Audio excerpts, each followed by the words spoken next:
Ika-4 ng Setyembre, taong 476. Bumagsak ang kanlurang Imperyong Romano nang mapatalsik ang kanilang huling emperador na si Romulus Augustulus dahil sa paglusob ng mga Alemang sundalo at nagtapos sa mahigit 4 na siglong kaunlaran nito. Naging marangya ang imperyo 8 dekada simula ng pagkakatatag dito, kung saan ito ay kinilala bilang isang marangyang estado ng maunlad na sibilisasyon na naging tuktok ng edukasyon, militar at teknolohiya noong panahong iyon, kasama na din ang pagpapalawak ng Kristyanismo.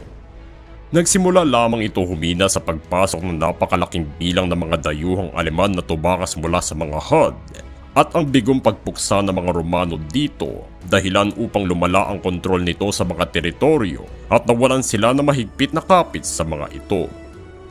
Naglaho na ng tuluyan ang kapangyarihan ng Roma, isang siglo matapos ang migrasyon ng mga dayuhan, hanggang sasakupin ito ng Alemang hari na si Odoacer at umupo bilang hari ng Italia. Nakaligtas naman ng isang milenya pa ang silangang Imperyo Romano, ngunit hindi na ito kadalasang itinuturing na kabuuan ng Roma dahil sa pagkakaiba ng mga namumuno sa bawat rehiyon.